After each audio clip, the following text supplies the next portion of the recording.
Welcome, Red Raider fans, to this week's Coaches Show. We're just a day away from our season opener game against Buckhorn, and we appreciate all the incredible support you've shown so far this year. Whether you're cheering from the stands, repping your Red Raiders gear, or tuning into our broadcasts, every bit of support makes a difference. Don't forget to stop by the merchandise tables at our home games to grab some Red Raiders swag, or consider making a donation to support the Booster Club. Every purchase and contribution helps fuel our team's success both on and off the field. Join us live this Friday night as we go on air at 6 p.m. from Tommy R. Ledbetter Stadium in Newmarket, Alabama. It's going to be an exciting matchup, and you won't want to miss a minute of the action. Let's get hyped and ready to go. Go Red Raiders. Now on to the Coach Ritter Show with John, Brent, and Coach Ritter. So welcome to the 2024 edition of the Red Raider Preview Show with Coach John Ritter. I'm John Godwin, Brent Collins over there. We'd like to welcome you viewers not only to the premiere of the Coach Ritter Coach Decatur Red Raiders, but also the inaugural video of the Red Raider Preview Show on YouTube. Video. They're going to actually hear us and see us this year, right? So I'm excited about that. Well, and too, since this is playing Buckhorn tonight, but since we don't know a lot about Buckhorn, what we thought we'd do is ask Coach some questions about his goals he set for the season, what philosophy and approach he might have, or some character traits of this team he's got, and maybe a little bit of personal reflection about his career. But first, Brent is going to kind of go over some of the hard facts of Coach Ritter's career so far that maybe Coach can tell us a little bit about his family and about his life. Hey, let me tell you, we are so excited to have Coach Ritter. And I get the fortunate opportunity to talk about his past, but I'm most interested in his present future. But I'll be remiss if we didn't recognize the fact he's had a great career to this point. He started his head coaching at Red Bay 2 years. Looks like he had winning seasons both years. Then went to Westport. Looked like he had a rebuilding opportunity there, and then turned that into 2 really good winning seasons. And the last season you took, looked like you went second round of playoffs. And would have been at Reese for the last 6 years. Always had a winning record. And I think it's an important record of 85 and 32. And I recently saw a promo that said you're a top 10 winningest coach in current football Alabama high school head coaches. Is that right? 6A. 6A. Okay. What a great record that is. But you want to talk through some of your trials and tribulations through there, and what that past means and what it means going forward for us here at Decatur. Yeah, first of all, I've been very fortunate to with players that played in our system, that coached with me. I've never been a one-trick pony thinking I can do everything myself. I think that's one of, I guess, my strong suits is putting pieces around that complement each other. All the way back to Red Bay, 2 years, I've been back to the second half both years. At Red Bay's a traditionally strong pro. I think when I went in, we had made the miles 6 straight years. And so that was now, you better make the playoffs out like 26 to us out. Quite too stupid. But it is what it is. And then you fast forward to when my oldest child was born, and I kind of was working an hour away from where I worked, and so I had the opportunity to go to Dexter in 14, and for Coach Linville, who was my neighbor and a friend, we went 13-2, made it to the state championship game, and then had an opportunity to go to West Morgan and rebuild a very traditional, strong and proud program. We kind of fell on hard times, and year one we go 0-10, and it's kind of like, what are we doing? But you look back at 2015. I mean, back in 2017, we had like 23 starters. Or restaurants on the post. The next team, Coach Rex, took over in 18. They had 7 4-year starters.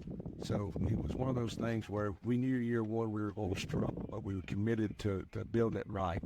And, by year 3, we went 10-2, won the region championship, beat Calvert County at Leaden for the first time in school history. That was wild. And so, really kind of put our spin on that program. Then we went to Russell, and kind of the same thing. The high expectations, effectively, we were straight region championships. We won 25 straight region games to end our last 3 years, and then one game in that fourth year. And so, very blessed, very lucky, and hopefully that trend will continue here. Absolutely, man. What a record. Glad to be able to talk through that. Let me kick it over to John to talk. Well, let me ask you this. Tell us a little bit about where you're from. It's a significant, but I could be looking at. Listen, I just told it was actually here. I was so I actually lived in Jackson. We kind of grew up, with Philip and Drew and Brian Ward and Colonel Hunter's son. There was a couple guys that, and assistants with Steve. Of course, Dad was the head baseball coach here. That was my little bro. Really? Coach Bauer, the oldest brother. Okay. Yeah. So, then we went to Lauderdale County, and where I kind of, I guess, grew up. I was there first grade all the way up to I graduated. He stayed through. Is that normal? Since we had Well, the record. You're out, Brent? Yep. Yeah. Right up.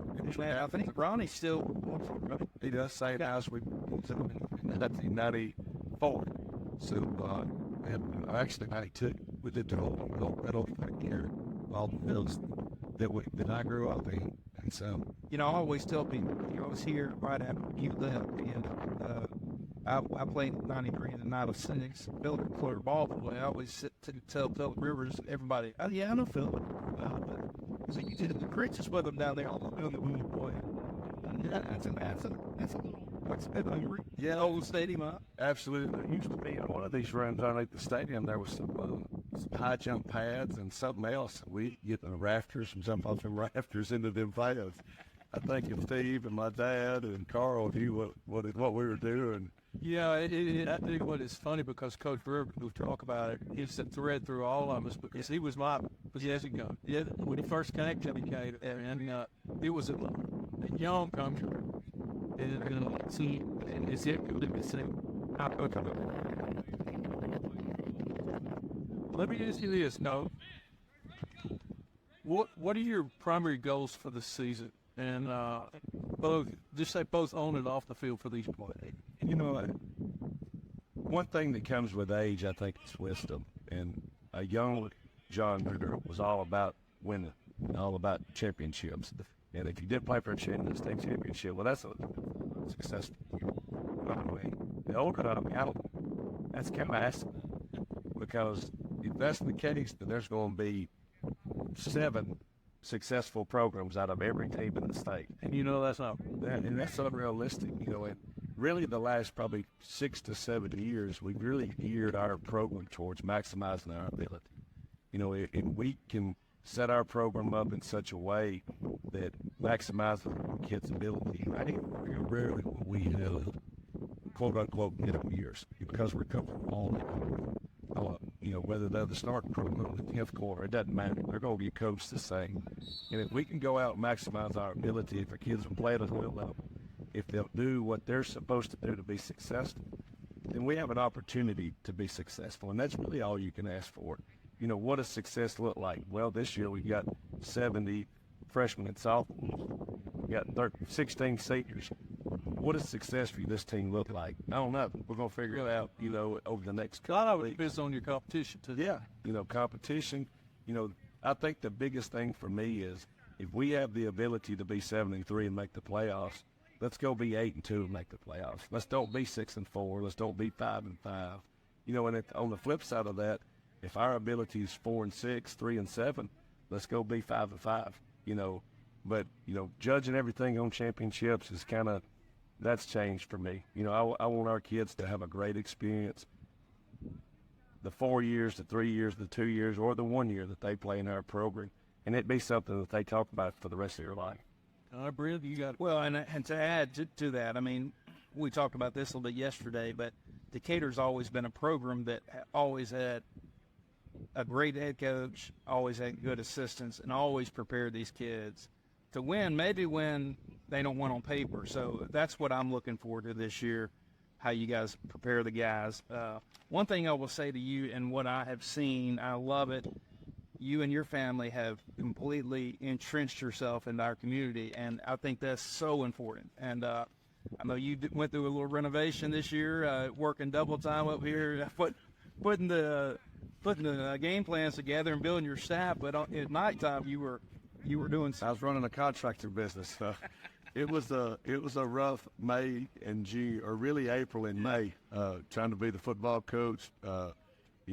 Get spring training rolling, get all the things that we wanted to do in this building right, but also going home and working till midnight in a house in Decatur.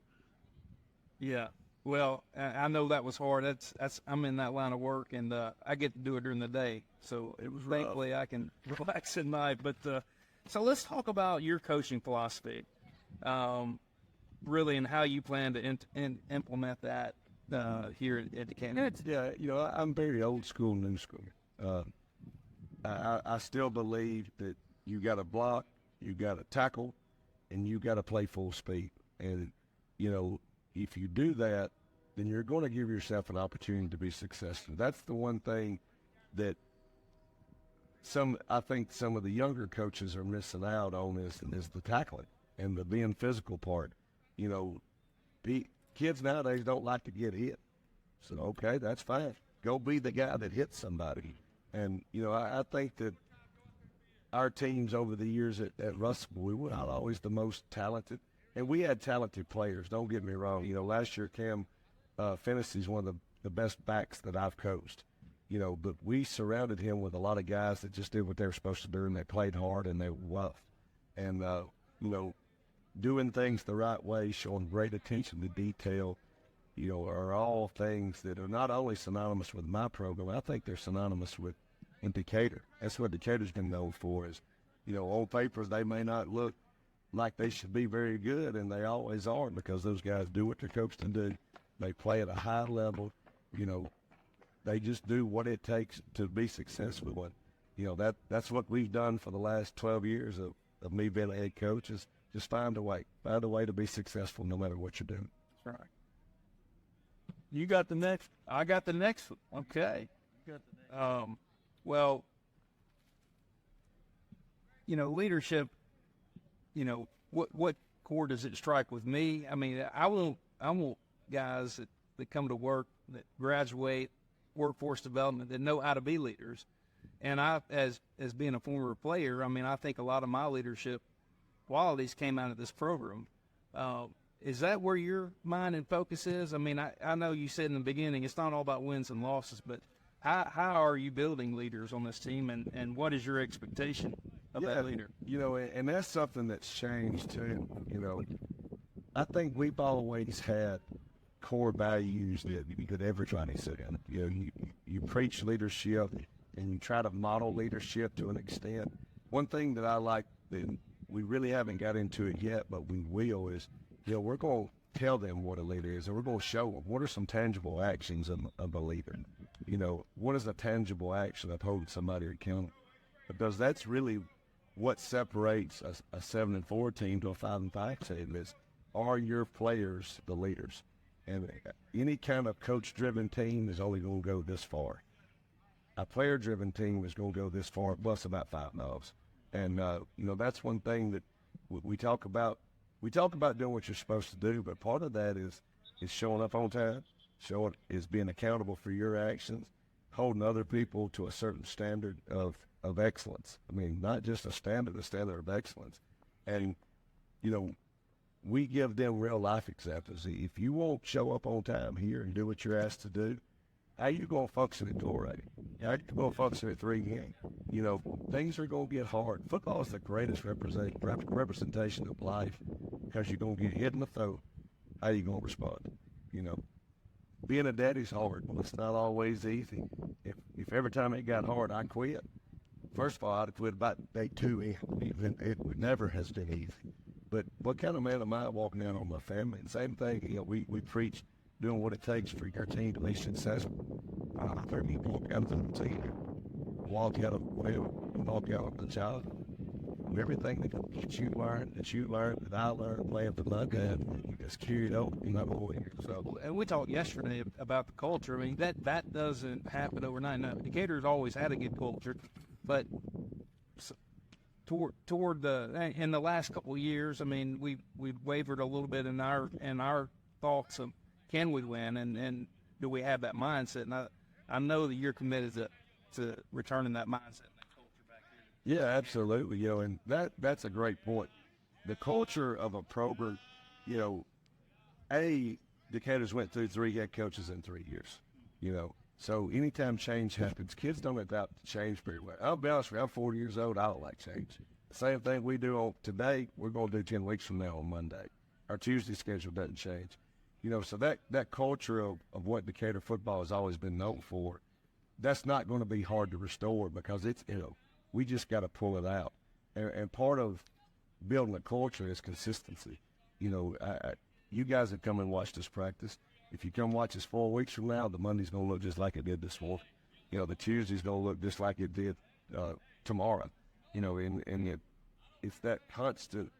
That consistency builds confidence. Absolutely. Yeah. And winning and losing is, genetics not a good word, but it's something that's learned. The street between the ears. Yeah, you learn to win. And you also learn to lose. And people talk about, oh, we're snake bit. No, we're not snake bit. You've learned to lose, and you develop that winning attitude, you develop that winning mindset by doing what you're supposed to do out here every day, by doing what you're supposed to do in meetings, in the weight room, in the classroom. Not being a turd in the classroom is important. And those are all things that we're going to hammer every day for the next, hopefully, about 10 years. Well, hey, listen, we talk about leadership, and the buck stops with you, Coach Ritter. I mean, you are the leader of this team, right? But with that leadership, you've built a program, you've built a coaching staff. A lot of guys have come with you. A big quality of leadership is delegation, right? And how do you delegate that authority to your coordinators, your position coaches, and what do you expect of them from a player development standpoint and a game plan standpoint? Yeah, that's one thing that we talked about from our first staff meeting is, I don't hire a babysitter. I hire coaches. And first of all, I want coaches that are good men. And, because you can be a good coach and not be a good man. And what are you gaining? You're training a good football player? Wonderful. That's the full end. And some of these guys go play 10 weeks, 11 weeks, 12 weeks, and that's over. So hiring good men is obviously number one for me. Number 2 is hiring good football coaches, and I think we've done that. Our staff is really good.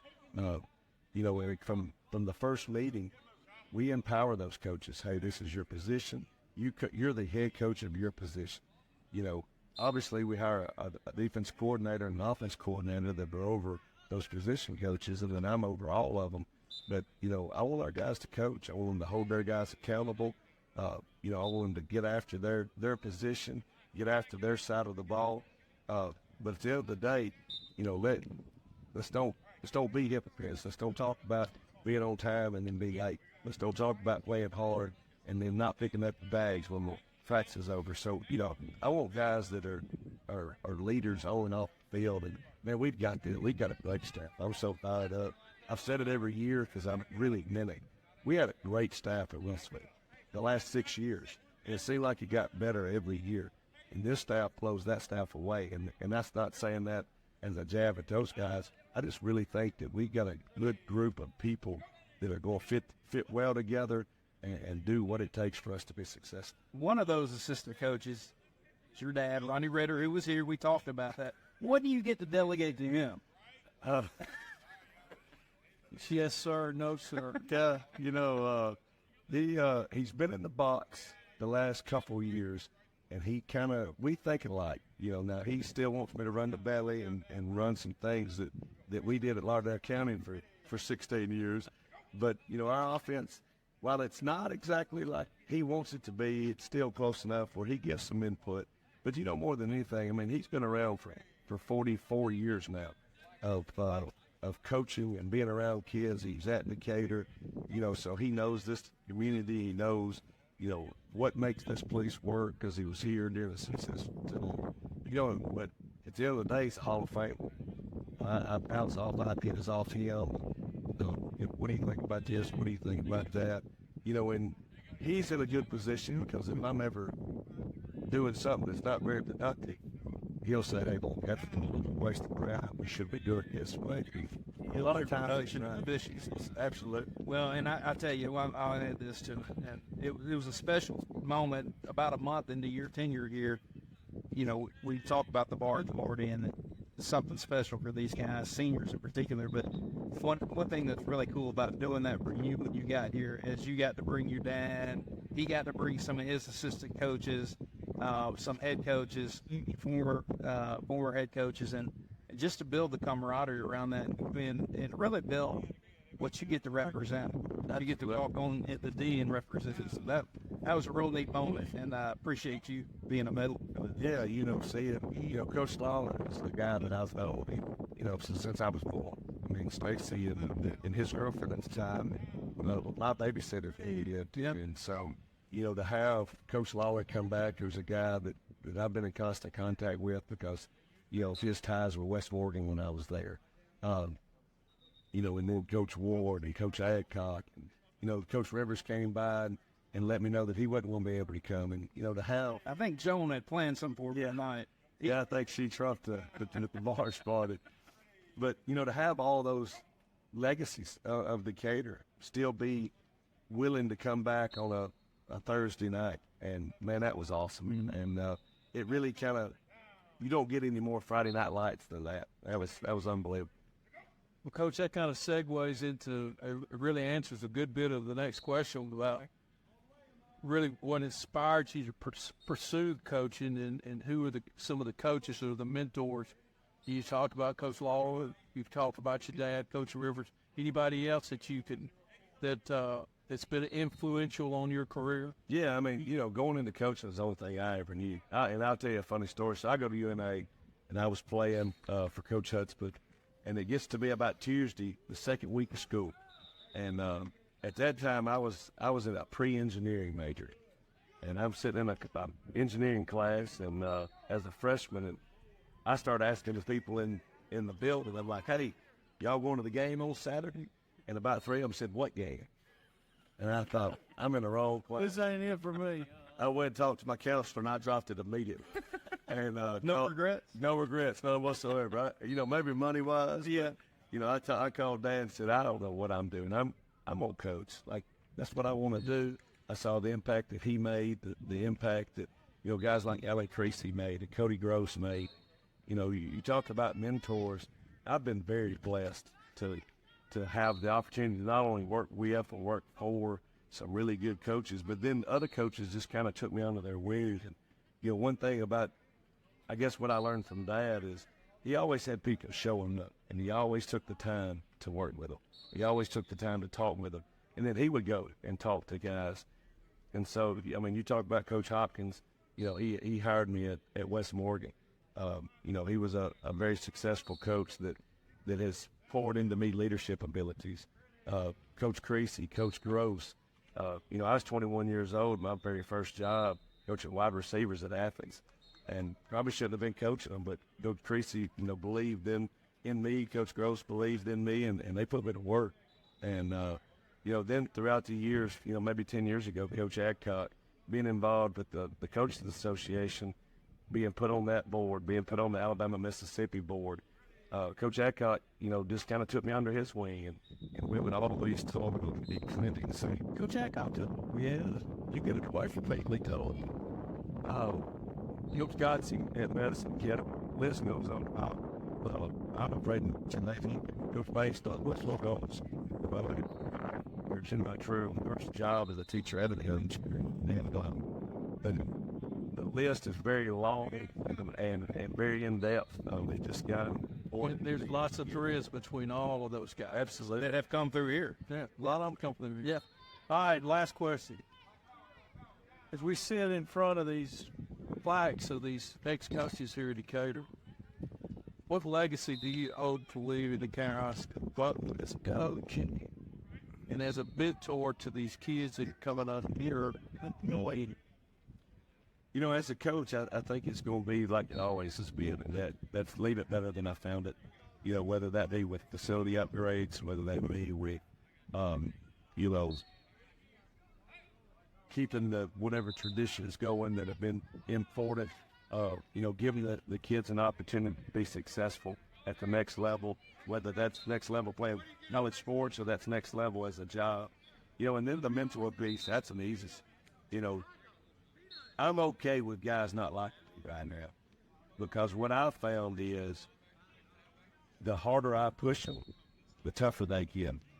And, you know, my job's to push them to their extremes every day, to push them to their boundaries.